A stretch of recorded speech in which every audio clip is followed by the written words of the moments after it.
皆さんおはようございます。スペースアートダンス TV で今日も一日元気になるようにエナジー全開ステップアップしていきましょう。こちらの動画はアイソレーション、ダンス上達の秘訣、初級コンプリートメニューの中から腰のメニューを切り抜いた解説動画になっています。初心者のうちはアイソレーションという言葉に出会ってそれが一体何なのかということが頭の中でつながらない方も多いんじゃないかなと思います。アイソレーションについてものすごく細かく語ってしまっている動画がありますので、そちらの方も参考にしてください。解説編の中の頭首編というのがありますので、もちろん説明欄にもリンク貼っておきます。そちらの方からぜひアイソレーションについての考えを深めるためにそちらのご視聴もお願いします。こちらの動画でも簡単ですがアイソレーションについてお話しさせてください。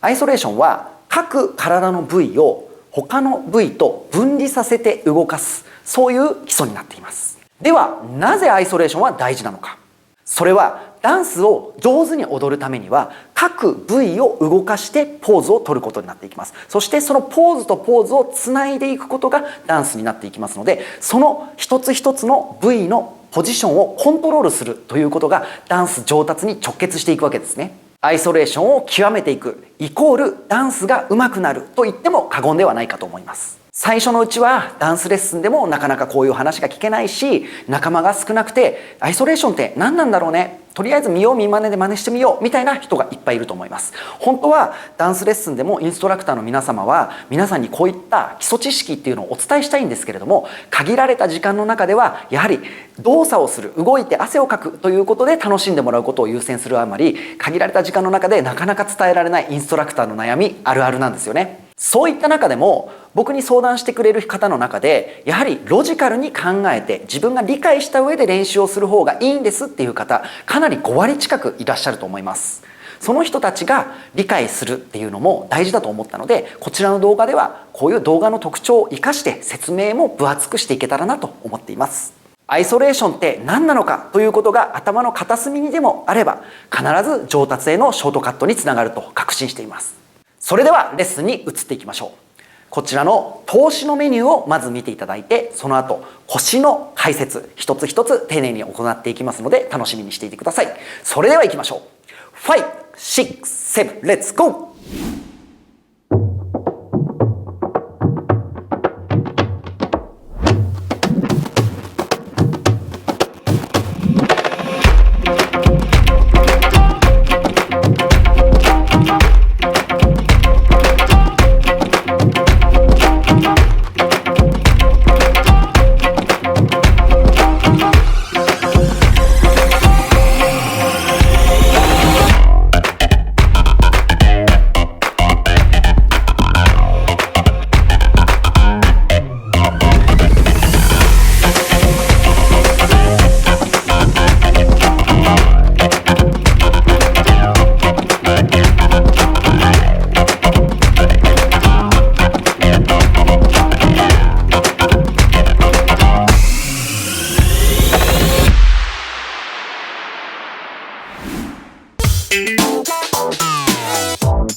それでは今回の腰のメニューのポジション、ポージング、このあたりを確認していきたいと思います。今回はポジションだけではなくてアイソレーションのスタートポジションとエンドポジションをつなぐ軌道について非常に重要なお話もしていきますので、皆さんにとって理解が深まるように工夫して話していきますので、ぜひ参考になれば幸いです。このメニューをやっていくにあたりノーマルポジションの確認をしていきたいと思います。アイソレーションシリーズ何本か撮ってるんですけれども、全てにおいてこのノーマルポジションの説明をしています。非常に大事なポイントなので何度でも頭の中に叩き込んで確認をしてください。まず気をつけをしっかりと確認していきましょう。この気をつけというのはつま先とかかとをしっかりと合わせていく。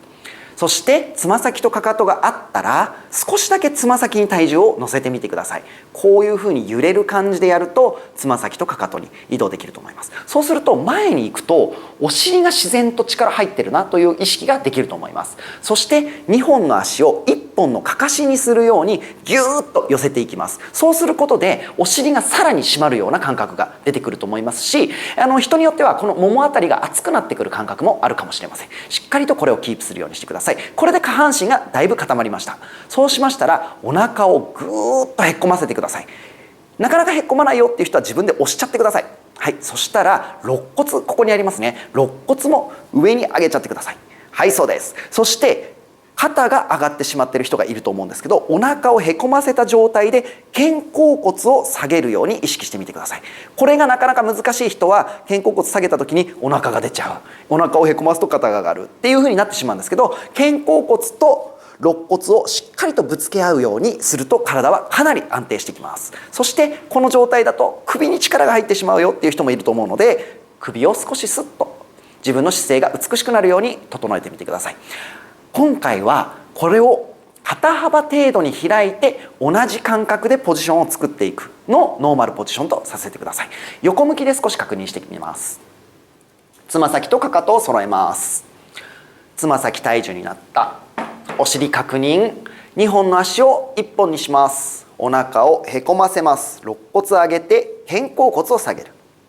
顎を整えて肩幅になる。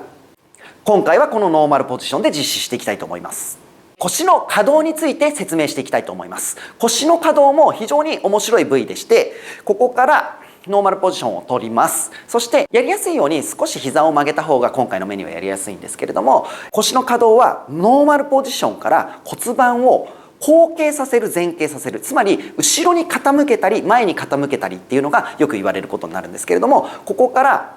前側に出す時は骨盤が後ろに傾いていくので後傾と言います。この後傾をさせる、骨盤が後ろに傾いていくということですね。このめくり上げる動き、そして後ろ側に骨盤を前傾させるとお尻が後ろに移動しますね。これを前傾っていうんですけど、ここからこういうふうになんていうんですかね、船がこう揺れてるイメージですかね。遊園地にあるバイキングがこういうふうに丸を描いてお茶碗型を描いていく、こんなイメージにするとやりやすいかもしれません。これをですね、左右に向けてこっちにも揺らす、揺らす、揺らす。そうです。これ左右ですね。今回はこの傾けるという動き、前側、そして横、後ろ、横、前と、この形4ポジションを使っていきます。実は他にも腰を平行に移動させる動き、できるだけ平行に動かす、こういう動きですね。できるだけ平行に動かすっていうアイソレーションのやり方もあるんですけども、今回に限ってはちょっとこの脇腹の筋肉を鍛えていくのが初級者の方にやってほしいことなので、めくり上げる動きの中で練習をしていきたいと思います。では軌道についてお話をしていきたいと思います。難しいポイントになるのは、今回はポジションとポジションをつなぐのに腰は円を使うことになっています。他のアイソレーションシリーズでは全部が直線的にやってくださいねというお話だったんですけれども、今回どうしてもこの脇腹を初心者の方に鍛えてほしいということで、傾けるこのお茶碗型の動きを先ほど説明しましたね。この動きを使うために円の動きでつなぐことになっています。では前後から確認していきます。ノーマルポジションで少しだけ膝を曲げるようにしてみてください。自分が骨盤を傾けていくと必ず円の動きになります。自分のおへそありますね。おへそから少し10センチぐらい下と言われることが多いんですけれども、丹田という急所があるんですね。押した時にちょっとグッグッってこうなんていうんですかね、変な感じがするというか、お腹の10センチぐらい下のところに丹田というのがあるんですけど、それがめくり上がってくるこのイメージをしてみてください。この円ですね。この円です。今度は後ろです。お尻の割れ目の一番上の骨を少し円でこっち側にめくり上げてあげるようなイメージをしてあげるとやりやすいと思います。これが直線ではないので最初はイメージしづらいですけれども、この前に行った時のエンドポジションとノーマルポジションと、そしてこのエンドポジション、これがお茶碗型になるようにイメージをするといいかもしれません。横向きも基本的な考え方は一緒です。骨盤のこの斜め横のところに少し丸い骨があるんですけれども、これがまくり上がってここに行く。エンドポジションから真ん中に来て反対のエンドポジション。この3点がお茶碗型でつながるよというイメージをするといいかもしれません。はい。今回の軌道は円を使っている。これが腰のポイントになってきます。それでは分離について話していきたいと思います。実施部位以外のところが必要以上に代償動作を起こしたくないというところの説明になります。例えばですけど、横に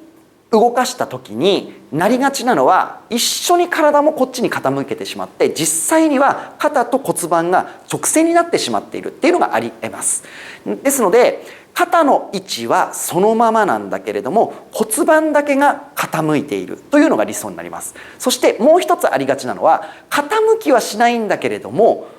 こちらだけこちらだけ、はい、これがどちらかがなんていうんですかね、力んでしまうんですかね。どちらかの片方が力んでしまう、こういう動きになって肩のアイソレーションも混ざっちゃうよっていう人もいます。できるだけここはキープした状態で骨盤だけが動くように意識をすることが非常に重要になってきます。前後で注意点があるとすれば、こっちに行った時に胸が前に倒れてしまったり、ダウンのような形になってしまったり、あとは顎が出てしまったり、こういうことはよく見られますね。後ろ側に行った時に意識してほしいのは、腰のこの縮める筋肉が弱い人はやはり前に逃げてしまったり、顎を少し上げてしまったり、顎が逆に下がってしまったり、こういうミスはよく見られる例なので、自分の中で確認を深めるようにしてみてください。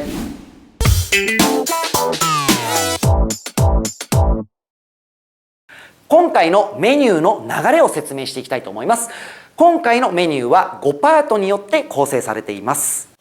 まずノーマルポジション、準備は必ず大事にしてください。しっかりとノーマルポジションを整えたら、腰のアイソレーションの場合は立っているとめくるという行為ができづらくなるので、必ず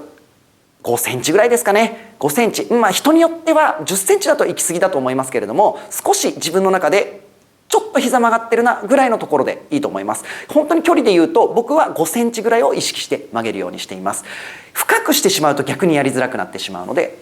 自分の中でいいところを探してみてください。そして骨盤に手を当ててあげて、後ろ側の親指でも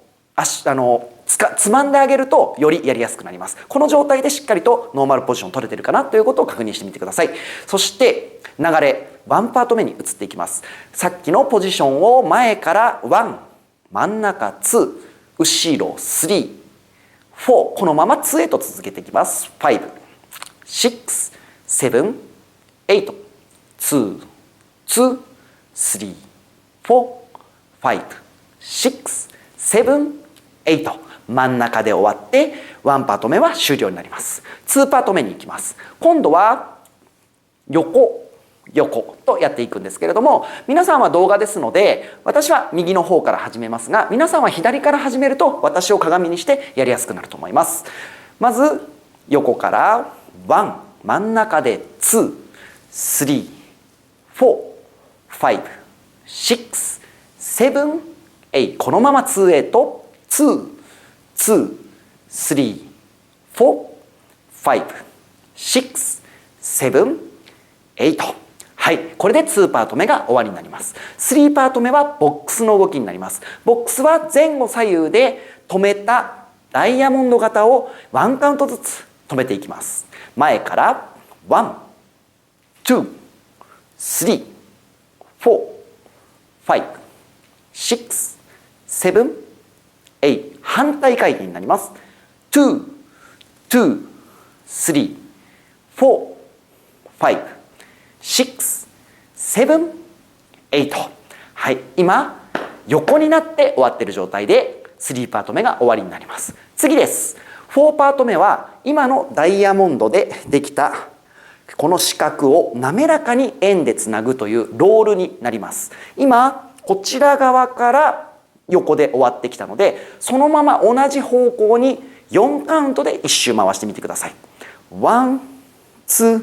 3、4、5、6、7、8。反対回転になります。2、2、3、4、5、6、7、8。ほぼ後ろの状態でロールをお足にしておくと次に入りやすくなります。最後5パート目になります。5パート目はエンドカウントボックスと私たちは訳しているんですけれども、エンドカウントボックスの前にロールが入ります。つまりロールプラスエンドカウントボックス、このように認識してください。今回ってきた方向と同じ方に回しちゃってごめんなさい。反対ですね。回ってきた方向と反対側に4カウントロール。さっきと一緒ですね。4カウント。1、2、3、4。後ろで止めたら2カウントロール入れます。5、4。ここからエンドカウントボックス。6、7、8。反対回しで4、2、エンカウントボックス。1、2、3、4、5、6、7、8。はい。これで今回の5パート全部の流れが説明終わりになります。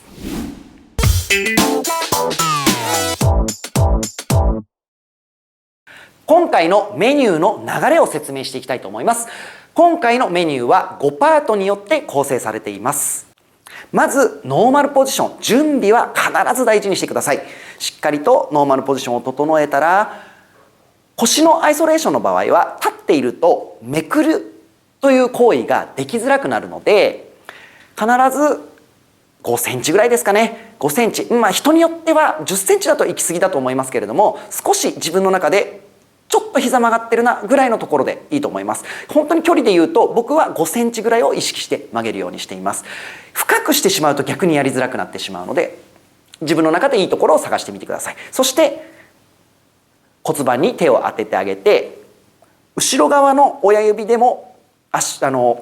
つまんであげるとよりやりやすくなります。この状態でしっかりとノーマルポジション取れてるかなということを確認してみてください。そして流れ1パート目に移っていきます。さっきのポジションを前から1、真ん中2、後ろ3、4、このまま2へと続けていきます。5、6、7、8、2、2、3、4、5、6、7、8。真ん中で終わって1パート目は終了になります。2パート目に行きます。今度は横とやっていくんですけれども、皆さんは動画ですので私は右の方から始めますが、皆さんは左から始めると私を鏡にしてやりやすくなると思います。まず横から1、真ん中で2、3、4、5、6、7、8。このまま2へと2、2、3、4、5、6、7、8。はい。これで2パート目が終わりになります。3パート目はボックスの動きになります。ボックスは前後左右で止めたダイヤモンド型を1カウントずつ止めていきます。前から1、2、3、4、5、6、7、8。反対回転になります。2、2、3、4、5、6、7、8。はい。今、横になって終わっている状態で3パート目が終わりになります。次です。4パート目は今のダイヤモンドでできたこの四角を滑らかに円でつなぐというロールになります。今、こちら側から横で終わってきたので、そのまま同じ方向に4カウントで1周回してみてください。1、2、3、4、5、6、7、8。反対回転になります。2、2、3、4、5、6、7、8。ほぼ後ろの状態でロールをお足にしておくと次に入りやすくなります。最後、5パート目になります。5パート目はエンドカウントボックスと私たちは訳しているんですけれども、エンドカウントボックスの前にロールが入ります。つまりロールプラスエンドカウントボックス。このように認識してください。今回ってきた方向と同じ方に回しちゃっていく。ごめんなさい。反対ですね。回ってきた方向と反対側に4カウントロール。さっきと一緒ですね。4カウント。1、2、3、4。後ろで止めたら2カウントロール入れます。5、4。ここからエンドカウントボックス。6、7、8。反対回しで4、2、エンカウントボックス。1、2、3、4、5、6、7、8。はい。これで今回の5パート全部の流れが説明終わりになります。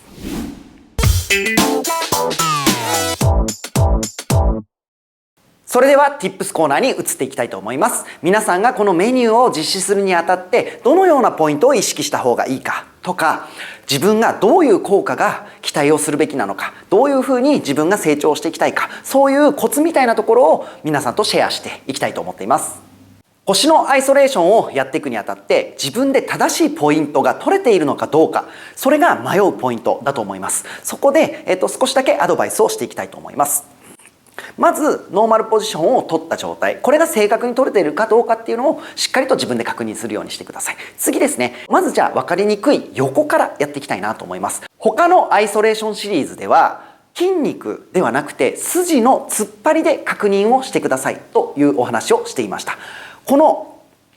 傾斜させるという動きの中では筋肉の縮め方で確認をした方が分かりやすいかなというふうに私は思っています。ポジションを取りますね。ポジションを取ると必ず縮まっている方と伸びている方があります。今回こちら側であれば縮まっている、伸びているですね。この伸びている方っていうのはなかなかこの傾斜させると伸びてるなと感じることがちょっと難しいんですね。ですのでここの脇腹ですね、腹横筋っていう横の筋肉になるんですけれども、ここが固まっているかどうか、なかなか腹筋がついてないよっていう人はかなり指で押し込むと硬くなってるかどうかが分かります。緩いと結構指入っていくんですね。硬くなると指入りづらくなります。ですのでここを、確認ポイントとするといいと思います。当然反対はこちらが縮まりますね。こちらが伸びています。縮まってる方があれまだ緩いな、たくさん入るな、そしたらもう一個グッと上げてあげて、硬くなってるぞというのを確認するといいと思います。この際の注意点としては肩周りの力みを取るようにしてみてください。前後も確認しておきましょう。前後はこちらに傾斜させますね。こちら側が伸びるし、こちら側が縮まりますね。下っ腹のところですね、おへそよりも下のところに力が入っているかどうか、これでイメージですね、吊り上げてるイメージですね。こっちのお腹に対して吊り上げていく、吊り上げていく、こういうイメージです。そうすると必ずこの下っ腹のところが熱くなってきます。約5秒から10秒ほど一番吊り上げたところでキープしてみるとすぐにここが熱くなってくると思いますので、それを確認ポイントとしてください。後ろやってみましょう。後ろは今度は逆に背筋の下の方ですね、ここを使えているかどうかということになります。吊り上げてみます。背筋で吊り上げました。はい、こちら側が伸びてます。こちら側が縮まっています。縮まっている方のこの辺ですね、この辺が硬くなっているかどうかというのが確認ポイントになります。ただ背中側の方をたくさんやってしまうと少し腰を痛めやすいっていう可能性がありますので、腰に痛みがある人は少し控えながらアイソレーションを練習することをお勧めします。ではもう一つ大事なポイントを皆さんにシェアしたいと思います。足の裏のお話になります。まずノーマルポジションを取ります。基本的にはつま先に体重を乗せることで下半身を安定させましょうというお話がノーマルポジションでした。そしてもちろんですけど内ももも締めて下半身を安定させた状態でやりたいんですけれども、この腰のメニューではかかとに移りやすいシーンがあります。例えばですけれども、横に行きましたっていう時に上がってない方の足をかかとに行っちゃう人がいるんですね。つまり上げた時にねじれが起こってしまうので、またこれが代償動作が起こってしまって、ちょっと分かりやすくこっちでいきましょうかね。今こっちにアイソレーションしますね。こっちにアイソレーションした時に筋力がないうちはこっちにねじれてしまうということです。今足がかかと、わざと大きくやってますけど若干こっちになる人がいるということですね。必ずつま先でしっかりと地面を握った状態で代償動作を最小限に抑えるということを意識してみてください。前後でも同じことが言えます。前に行く時に人によっては体を後ろに倒してしまうのでかかとになってバランスを崩してしまうんですっていう相談も受けたことがあります。その時にそうだよ、つま先にしっかりと体重を乗せて腰を傾斜させるといいんだよっていうお話をしたら2秒で治った人がいました。次、後ろに行ってしまう時もももの裏ごと行ってしまう人がいるので、この場合はバランスがやはり崩れやすくなってしまいます。つま先に重心を置いた状態で常に稼働させるような意識をしてみてください。ロールをする時のお話をします。ロールをする時っていうのはボックスの4つのダイヤモンドの形をきれいに円でつなぎましょうというお話をさせてもらってます。そしてその4つのポイントをきれいな円でつなぐ時に、最初筋力がないうちはこの吊り上げが移っていくんですね。こう円の状態でこう背中側に移っていくっていうのがキープしきれなかったりとか、この腹筋斜めについている腹斜筋っていうんですけど、ここが弱かったりとかするので、回ってくる時にちょっとゲジゲジってなっちゃうことがあるんですね。なのでロールをきれいにつなぐために、自分が今どこの筋肉で吊り上げているのかっていうことをしっかりと確認しながら、最初は4カウントでも早いかもしれないですね。1-8だったり、極端な話2-8ぐらいのスローで確認をして、その上でたくさんロールがしっかりと滑らかに回るように確認をすることを、すごく心の底からお勧めします。何度も重複するんですけれども、ノーマルポジションについてはすごく大事にしてください。この Tips コーナーでも先ほども出てきましたけれども、必ず気をつけをした状態でしっかりと落ちると。今回の腰のメニューは膝を曲げてますので、内ももの筋肉が抜けやすくなってます。必ず締めた状態で、つま先で地面を掴んだ状態で安定させて行うことをすごく意識してみてください。腰をアイソレーションさせるときに、できるだけ自分の最大の可動域を理解するようにしてみてください。自分が最大がここだよっていう時に、このぐらいで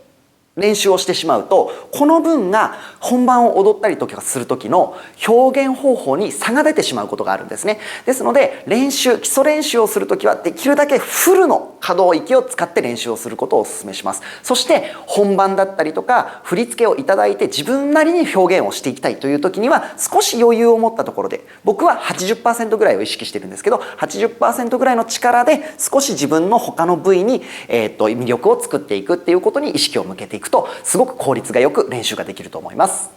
それでは腰のアイソレーション、最後のまとめとして皆さんと一緒にやっていきたいと思います。意識してほしいポイントたくさんありましたけれども、一つ一つ積み重ねていくことで自分の意識の幅も広がっていくと思います。慌てずにコツコツやっていきましょう。それではスタートします。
さあ皆さんお疲れ様でした。どうでしたか？腰編は難しいと感じる人も多かったんじゃないかなっていうふうに思います。これまで指導してきている経験の中で大きく2つの質問に分かれるかなっていうふうに思ってます。1つ目は他の胸だったりとかと同じなんですけれども、腰が動きませんっていう質問ですね。どうしたらいいですかってやつですね。で、もう一つが意外なことにバランスを崩してしまいます。その立ってることが難しい状態になってしまいますっていう質問が結構多かった経験があります。腰が全く動きませんっていう質問への回答としては、胸辺でもお伝えをしているんですけれども、あぐらをかきますよね。あぐらをかいた状態っていうのは骨盤が固定される状態になるんです。で、その状態で胸のアイソレーションを行うようにするんですね。そうすると胸のアイソレーションをしているんですけれども、腰と胸を分離するこのお腹の感覚とか背中の感覚っていうのが分かるようになってきます。そうすることで一回骨盤を固定して胸を動かしてみる。その後立ち上がる。立ち上がってから腰のアイソレーションをやると同じ筋力が使えるようになるので、そういう練習をするのが一番おすすめかなっていうふうに今までの経験上思いますね。それから体のバランスを崩してしまうよっていう質問に対しては、正直その質問を初めて受けた時、僕はあんまりその経験がなかったので分からなかったんですけれども、ちょっと何年か研究をしてみた結果、次の3つぐらい可能性があるんじゃないかなっていうふうに思っています。その1つ目が、ももの力が抜けてしまっていて内転筋が絞れていない。ノーマルポジションの説明の時に2本の足を1本にするようにってお伝えしたと思うんですけれども、つまりノーマルポジションが不慣れであるということが原因でバランスを崩してしまうっていうことが多いような気がしますね。で、2つ目に考えられる原因としては、足の裏に原因があるような気がします。今回ノーマルポジションでも説明しているように、つま先側に体重を乗せてほしいんですね。で、乗せるだけではなくて、実は地面を足の裏で掴んでほしいんですよね。で、なかなか手ではないので、足の裏で地面を掴む感覚っていうのはなかなか最初分かりづらいかもしれないんですけれども、どうしても掴んでいないと、つま先に乗っかっているだけだと後ろに戻りやすくなってしまうので、掴むような状態を作ってあげることが体を安定させるために非常に大事になってきます。ちょっとこれ試してみてほしいですね。3つ目に考えられる原因なんですけれども、骨盤を返していくときに大小動作っていうのが起こる。起こってもいい大小動作と起こってはいけない大小動作っていうのがあるんですけど、骨盤をこう返していくにあたって太ももの上の方、骨盤を返します。太ももの上の方は筋が引っ張られてもいいんですけれども、それ以上にひねようとするとすねの方まで影響を及ぼしてしまう大小動作を起こしてしまう可能性があるんですね。そうすると自然とかかと体重になってしまうので、骨盤をしっかりとひねる、そして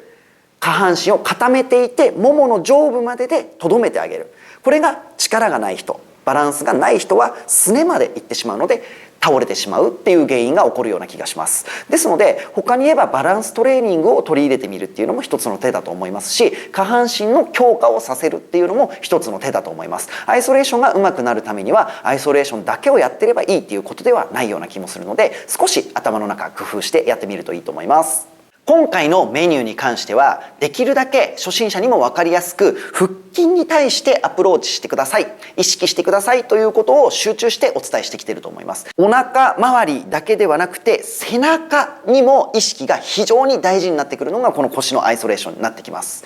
で、同時に腰を痛める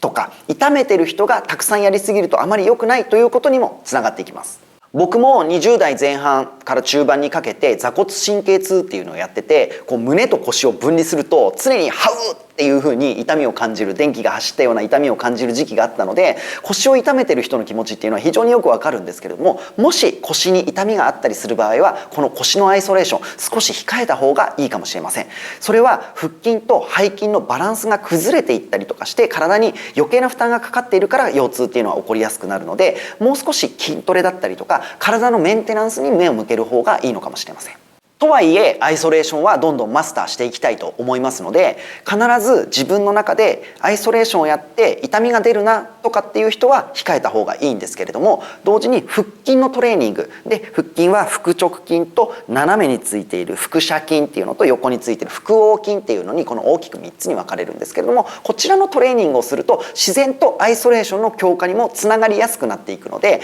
決して何かを痛めてるからといって諦めることはないと思います。いずれにしても他の部位ですね、例えば、今回の場合だったら肩っていうのは動かしても直接的には腰には影響ないですし、首もそうですね。あまり負担がかかるんだったら腰を下ろしてやるっていうのも一つの手だと思いますので、ぜひアイソレーション毎日コツコツ練習してマスターしてほしいと思っています。今回の腰編もブログ写真付きで細かく解説していますので、そちらもご自分の用途に合わせて見てみてください。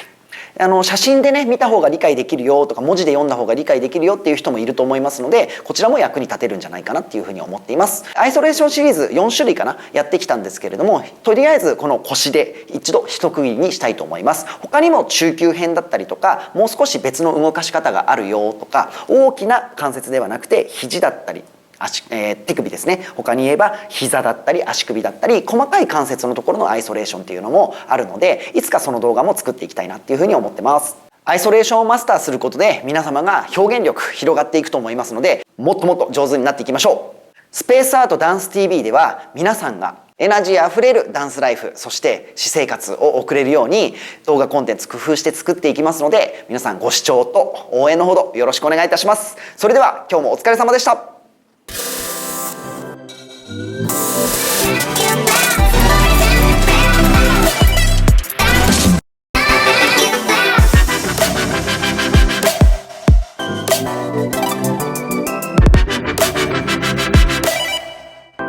Thank you.